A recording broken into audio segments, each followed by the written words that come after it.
and welcome to our third session of our first virtual Making Sense of Finance event. If you've participated in our in-person events in the past, thank you so much for joining us virtually. For those who haven't joined us in person, we're thrilled to have you here today. Like the rest of the world, we do look forward to being able to do our Making Sense of Finance events in person again. But right now, we're very grateful that we can do them virtually in 2021. Just a couple of housekeeping things. I am recording these sessions, so please remain muted throughout. If we have time at the end, we can open it up to live questions. And in the meantime, please feel free to place your questions in the chat box and I'll answer them at the end once I've stopped the recording. Immediately after today's session, you will be taken to a 4-question survey.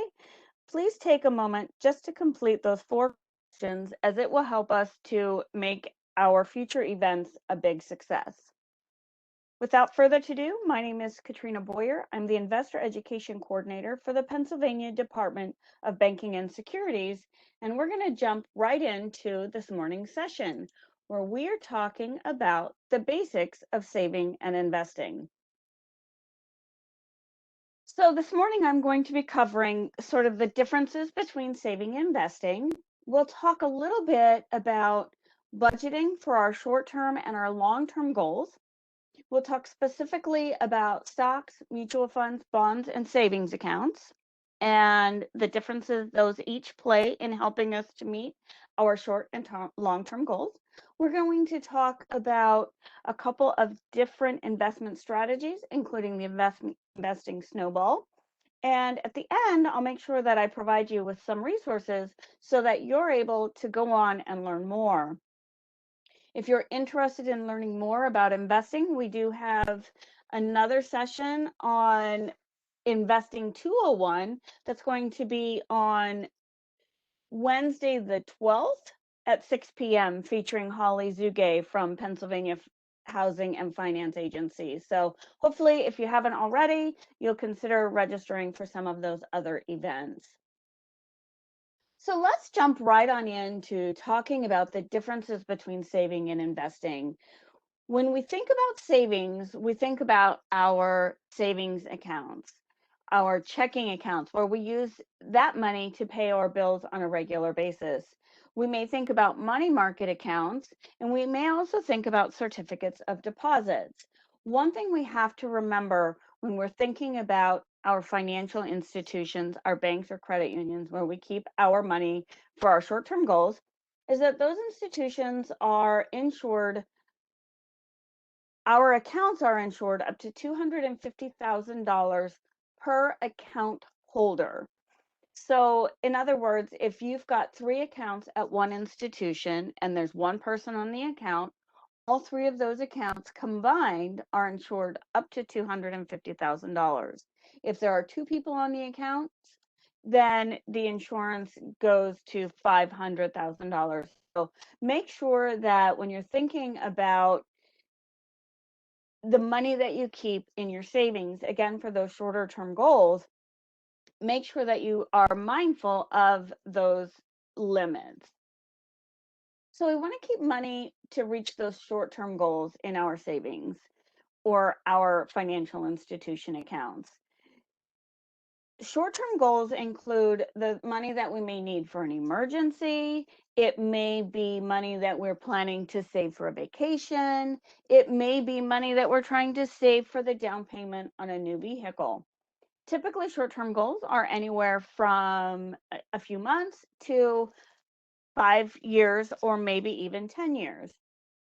I traditionally think that my short-term goals are 5 or less years, but it depends on your risk tolerance. So make sure that we understand that those short-term goals we need to have money that we can get to easily, particularly for those emergency needs. Now, when we switch over and talk about investing, it's important that we understand that our investments are not insured the way that our financial institutions are insured. So there's no guarantee if we lose money that we're going to get that money back. But we need to remember that investing can help us to reach those longer term goals that are 5 years, 10 years, or even longer. So maybe we're planning to start looking at our retirement, or maybe we want to pay for higher education for our children or our grandchildren, depending on where you are in age. Sometimes we may save for homeownership as a long term goal. Whatever your goals are, it's important that you understand the time frame that you're looking to reach those goals so that you put the money in the appropriate accounts to help you reach those goals and you don't run the risk of significant loss at the end of that goal.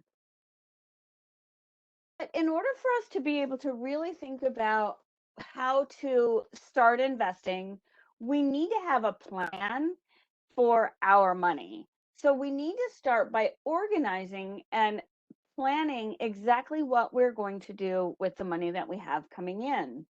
Ben Franklin, I think, said it best when he said, by failing to prepare, we are preparing to fail. So if we're not making a plan, maybe our plan is going to ultimately be that we plan to fail. It's important that we decide exactly where our money is going to go. Now, there are multiple different ways that you can budget. What's important is that you create the budget, you stick to it, and you are using it to the best of your ability. Now, there are many different tools that you can use to organize your budget. What matters is you find what works for you and you use it and you stick to it. So, if we're going to talk about using a spreadsheet or another form of software, or maybe you are deciding or considering downloading an application to your phone device. Again, whatever you decide to use, make sure that it's going to work for you and that you're going to use it. As a kid, I remember my dad always had this green ledger book and it was canvas covered.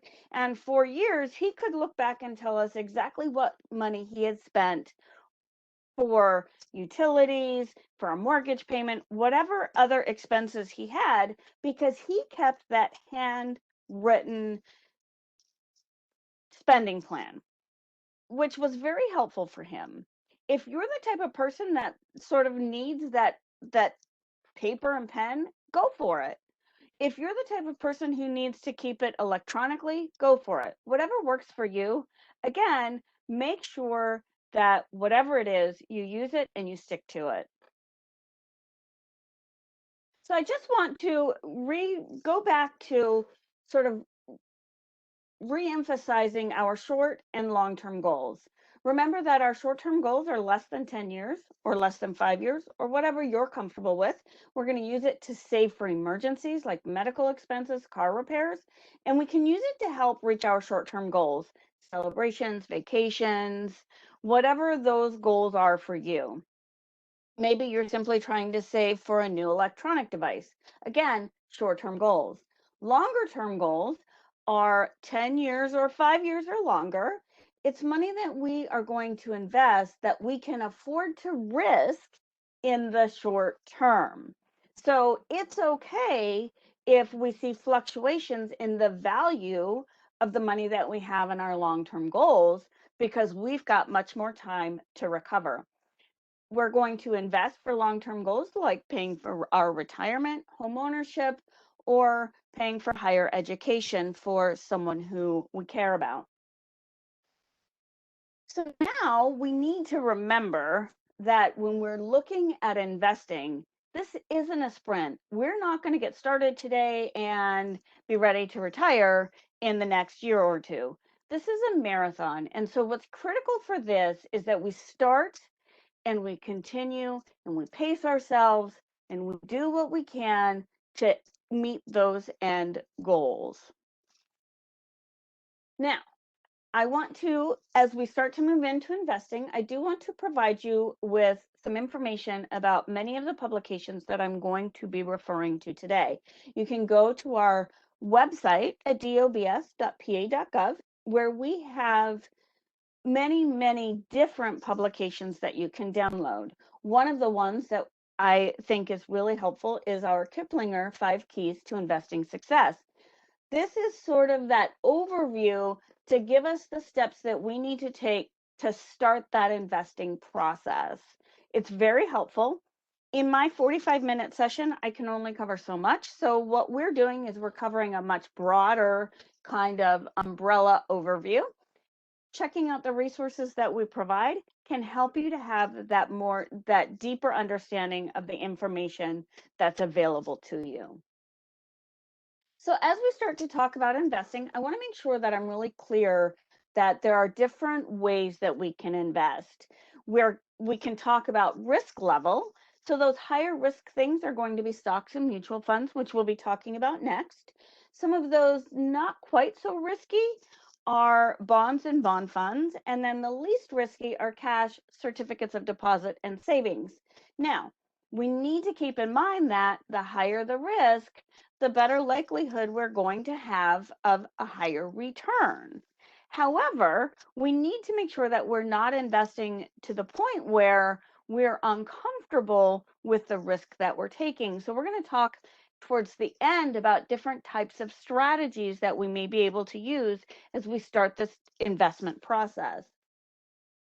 So let's talk about stocks. Again, this is the publication that can be very helpful. It talks about how you can pick stocks. It's going to talk more about dividends and diversification than I'm going to be able to talk about today. So I would encourage you again to go ahead and download that publication. So when we think about stocks, we kind of all have this general understanding that when we buy a stock, we're buying a small piece of ownership in a company that's considered to be publicly traded. These are just a few images that of companies that are available to be purchased by stock. It's important that we understand that while it may be tempting to invest all of our money right into those companies that we like the most, it's important that we have our investments what we call diversified, meaning we have many different things that we're invested in. Because what happens when our favorite coffee company goes bust and we've invested all of our investments into that single company? We run the risk of losing our investments. So we want to make sure that we are diversified, because the reality is the stock market is a huge roller coaster. You can see here in this image where consistently the Standard & Poor from 1991 to 2013 has really kind of significantly gone up and down. If you take a look at 2009, that was a big dip in the market. However, over the course of a few years, that actually came back up. And I do need to update this because the reality is that it was much higher. It has recovered much more. The value is higher. We did see a dip when the pandemic first hit, but that has also recovered. That was a really short-lived dip. So making sure that we understand that we're in the investment process for that long term, we have to look at the long-term returns in the market.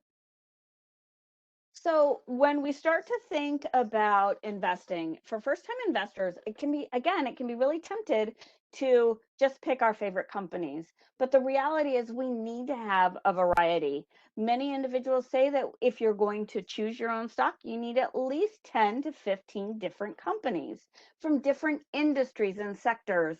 So maybe we want to invest in some great big companies, but maybe we also want to take a risk with some of the smaller, newer companies. Or maybe it's important for us to spread our investments through American and foreign-based companies. Diversification is what's important, because we don't want to put all of our eggs into one basket. What happens when that basket breaks and all of those eggs are crushed? We don't have many eggs left to reach our goals. So that's really important. When you're buying or selling shares, make sure that you understand what happens when you sell a share at an increased price. you might be making a profit, but you also need to be prepared to pay tax on that because it's earned income. So make sure that you understand, talk to a tax professional, and make sure that you understand exactly what's happening. I want to spend a little bit of time talking about dividends. If a company is doing well that you've invested in, oftentimes they will pay what's called a dividend. It's a share of the profit, and it's based upon how many stock you own. The more shares you have, the higher your dividend payment is going to be. Now, you've got a couple of choices when you get that dividend. You can choose to reinvest so that you have more shares, or you can choose to cash that check and spend it the way you would like, or you can cash it and deposit it into a different account. Make sure that you take the time to think about what you want to do with those dividends before it comes to that time when you get that payment. Now, let's move on and talk about mutual funds, because I don't know about you, but researching and understanding all the different companies that are available for me to invest in can be a little bit overwhelming. So a mutual fund or an exchange traded fund is sort of this basket of different stocks, different bonds, money market accounts, different things like that, that we don't have to take the time to research. In a mutual fund, a real life person is taking the time to do the research and make the decision what stocks are going to go into the basket. And then that person is going to bring together hundreds or thousands of other people who are going to invest their money together and pull it together so that they have better buying power to be able to invest in a whole bunch of different companies at once. The thought process is, when one of the companies in my basket isn't doing so well, there are other companies that are going to take over and they're going to be doing better, so that we have that more level playing field and we don't risk that up and down in that market. So that can be very helpful. And one of the things that I think is cool is that you can choose a mutual fund based on lots of different things. If you're really into technology, maybe you want a tech mutual fund. Most recently, they've started having mutual funds that are based on companies that are environmentally conscientious. If that's something that's important to you, you may choose to decide to invest in a mutual fund that targets those types of investments. Again, you can do your homework by searching on the different finance websites. You can do your homework by searching in, just simply going to Google or your favorite search engine and looking for mutual funds. It's important to understand that you have the ability to find the information that you want. It's also important to understand that we have the ability to verify and check into the person that we're using to help us reach our goals. And we're going to talk more about investment professionals in just a few slides, but I did want to mention that here in this slide. Now, the difference between mutual funds and exchange traded funds, one of the main differences that I think is important is to understand that a mutual fund is typically managed by people.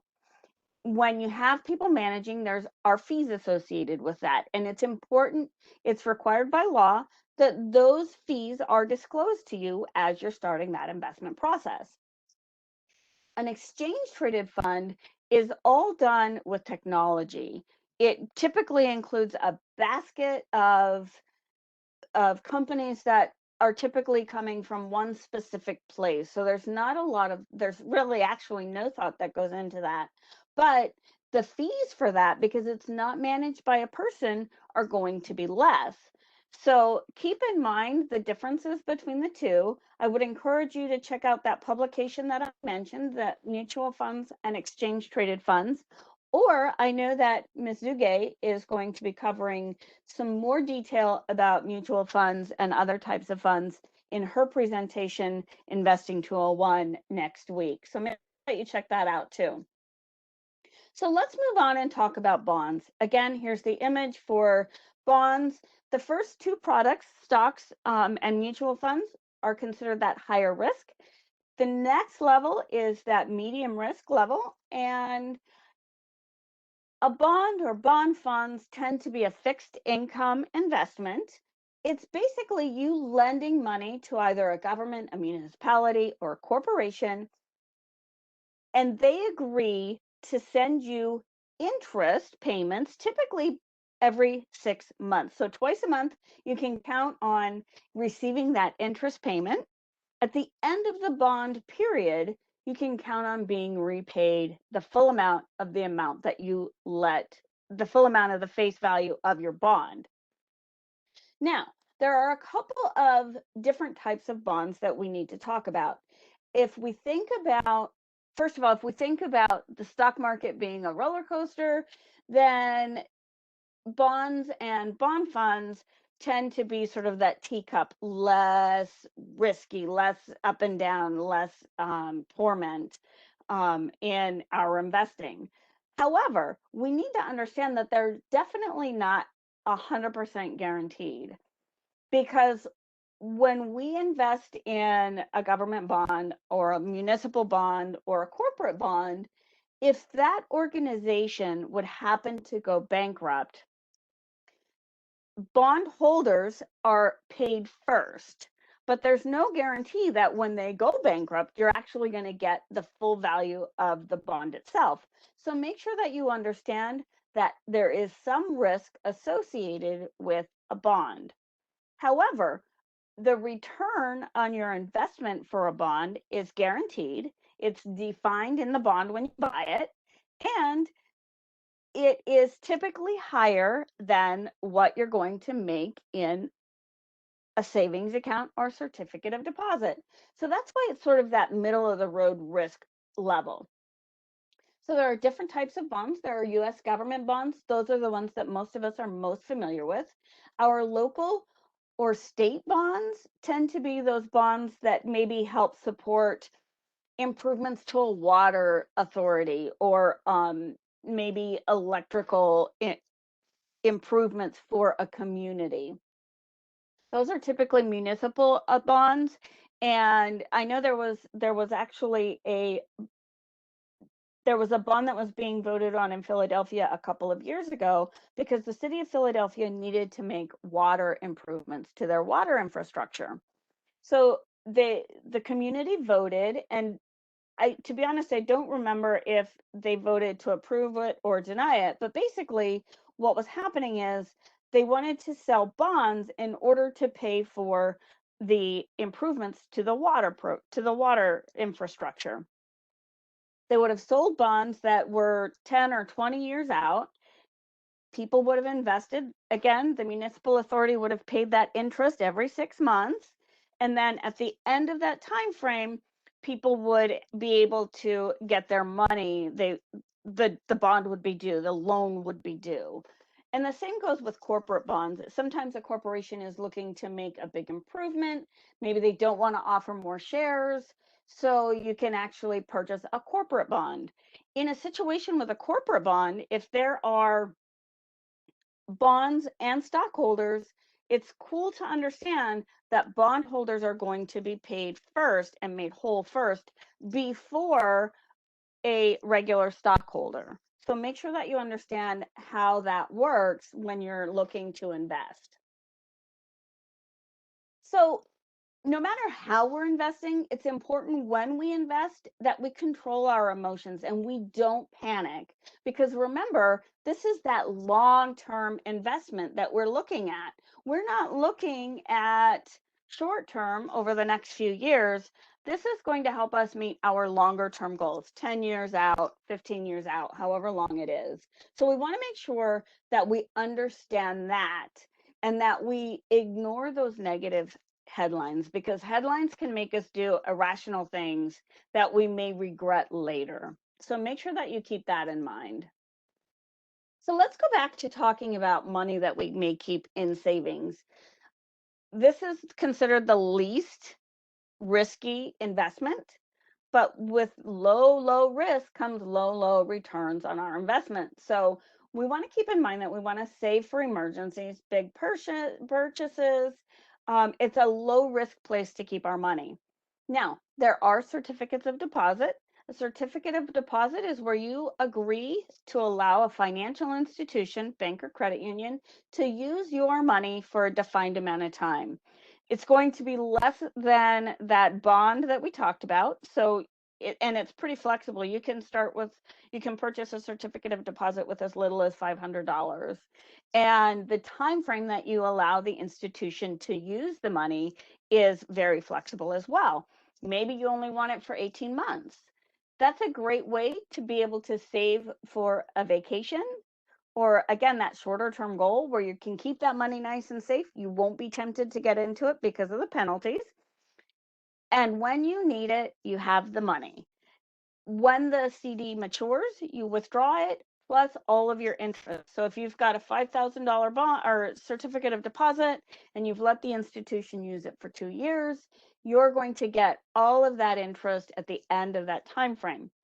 The key is that you have to make sure that you cash in that bond or that certificate during the window that is open for you to do that. If you accidentally let it roll in and roll over automatically, if you need to cash it in to meet that goal that you've been saving for, you have to understand there's going to be a big penalty. It's typically something like 20%. So it will any interest that you probably earned, plus it will take away part of the principal. So make sure that you will pay attention to the terms of the certificate and make sure that you do with it what you need to do during the right time frame. So I get a lot of questions about how much I should have in savings. The reality is that's different for everybody.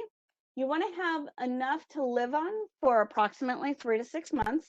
It needs to include all of your monthly payments, all of those things that don't happen all the time, as well as some of those things that we know happen a couple times a year, like car insurance, taxes, and other types of periodic expenses.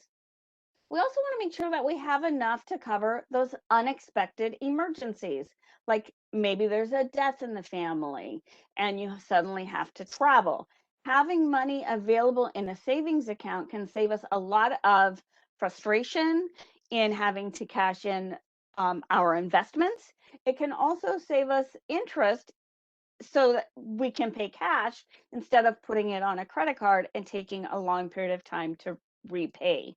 So make sure that you think about that and make sure that you're starting to reach some of those goals as you get ready to start planning what you're going to do with your money when you invest.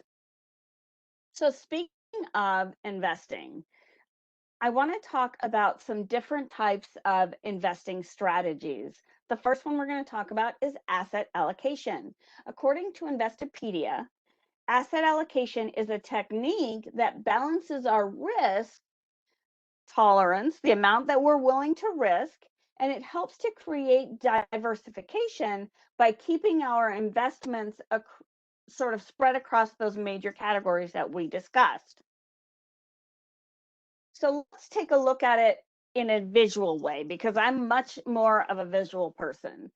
When I'm younger, my risk tolerance may be higher. So when I'm 23, maybe I may want to invest all of my money in stocks. In this image, we see someone who takes 23% based on their age and invests it in bonds.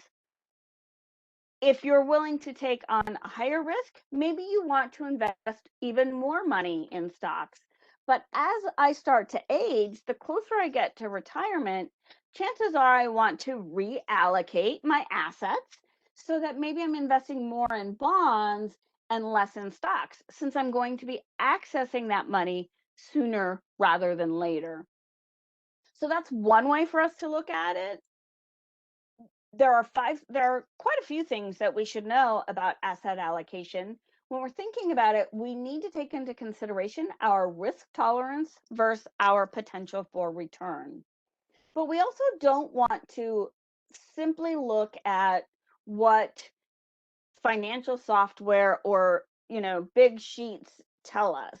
we want to do the research and investigate the age of a company. We want to look at their profit and loss statements. We want to look at lots of different types of things so that we get a feel for how comfortable we are with that company. We also want to think about our long and short-term goals. If I'm trying to save money for a short-term goal, maybe I focus on that and put a little bit less emphasis on my longer-term goals. But remember that time is your best friend, and whatever it is you're going to do, you just need to do it. That's really critical. So another investment strategy that I want to talk about is dollar cost averaging. Dollar cost averaging says that I'm going to invest a specific amount of money on a regular basis. Maybe I'm going to decide to put a percentage of my paycheck into my investments every single pay period. Maybe my goal is to invest $100 or $200 every month. Whatever it is, we're going to consistently do it over time, the same amount, so that when we're investing, when the market is down, we're getting more bang for our buck. When the market's up, we're still investing. And over the long term, again, when we're investing, we're looking at that long term return on our investment. So we can count on consistently seeing an increase in the value. So dollar cost averaging is sort of that I think I can, I think I can, I think I can, sort of consistently going and doing what I need to do.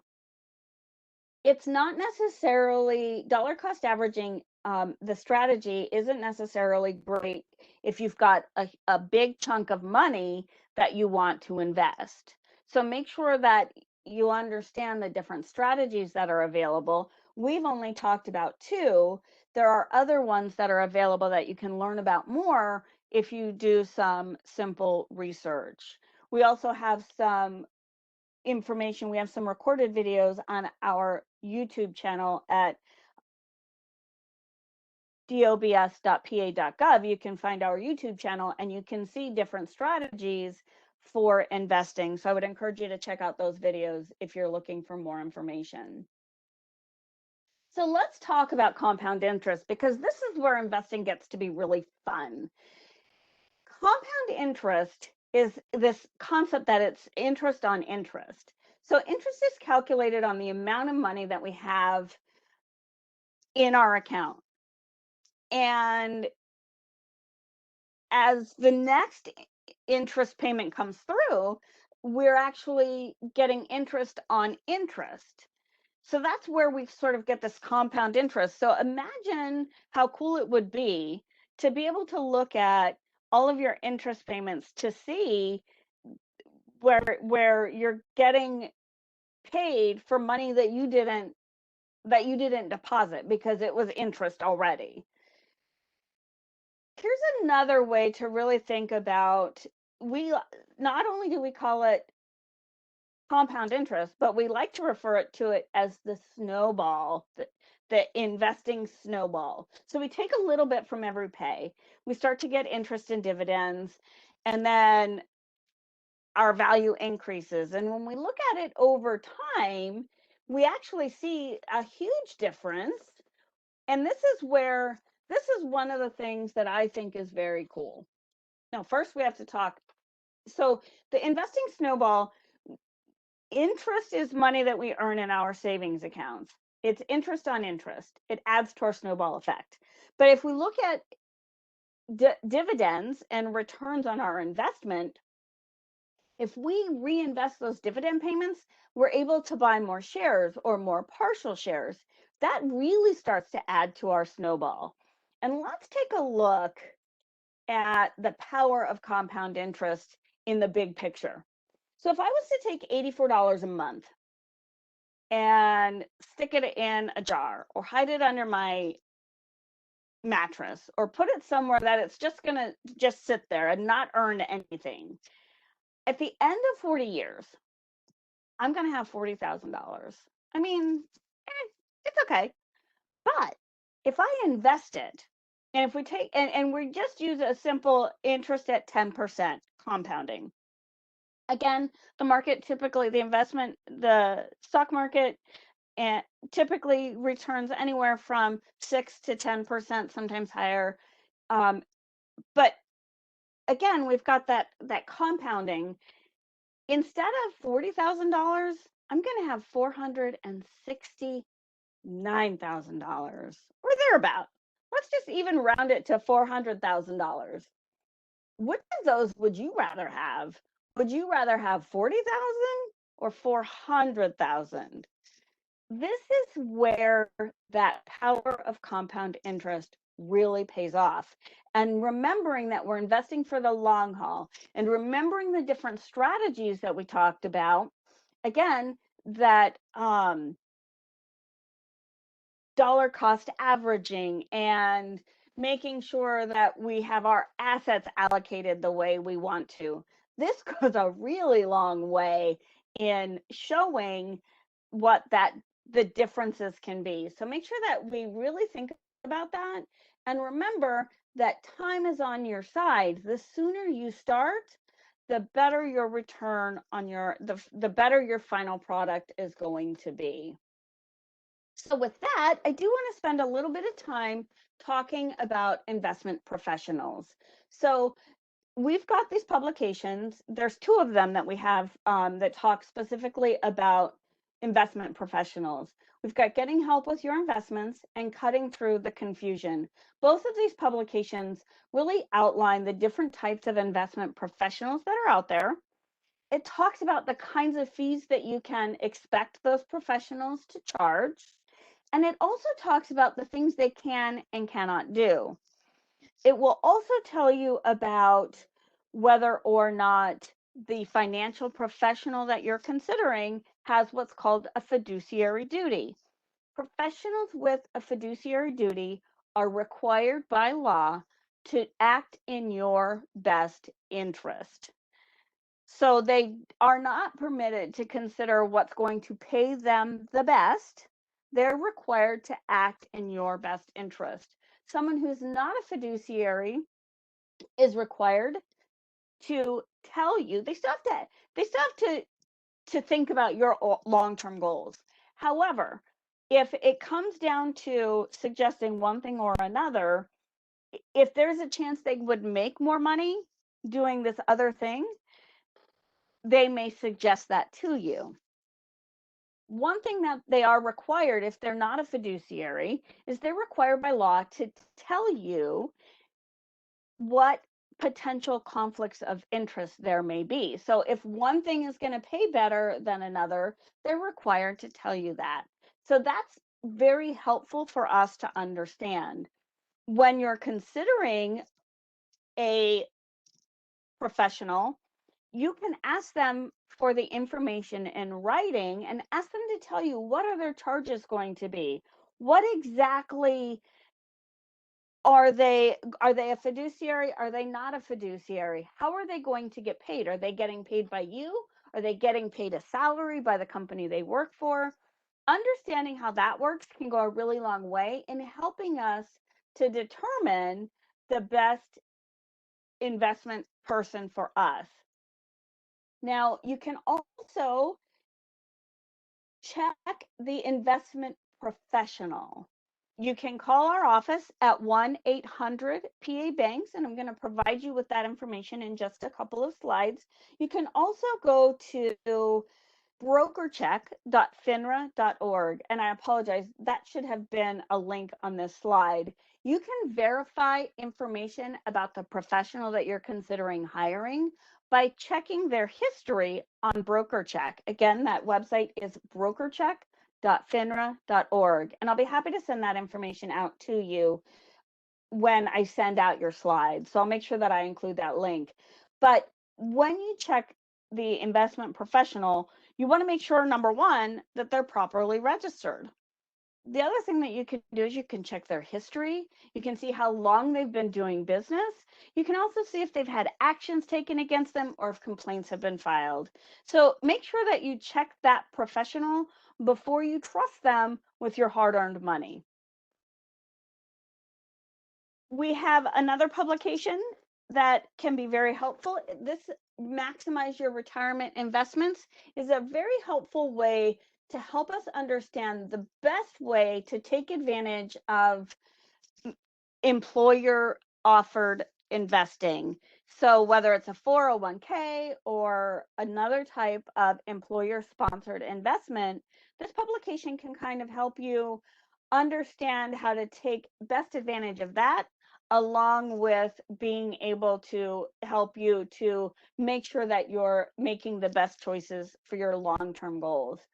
All of these publications are available on our website at dobs.pa.gov. It's right under the Publications and Reports tab, and it is an incredibly long list of information. We've got information about saving and investing. We've got information about avoiding frauds and scams, identity theft, lots of great resources that are available, and you can download them. Or if you'd like to have hard copies, you can always send me an email, and my email will be provided in just a few slides, but you can send me an email and I'll be happy to mail those products out to you the next time I happen to be in my office.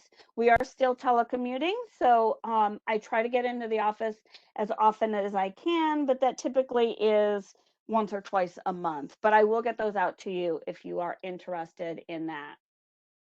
Now, I do want to tell you about the Department of Banking and Securities weekly webinar series.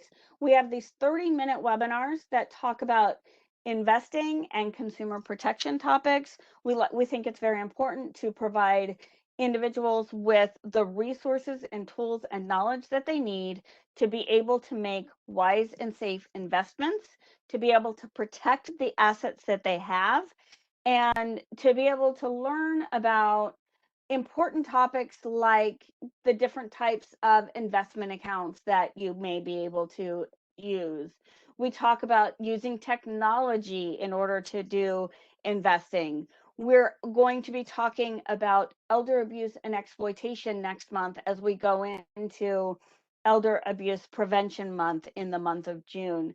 So you can check out all of our upcoming events at padobs.eventbrite.com. We list those out. We typically list our schedule of upcoming events about a month out.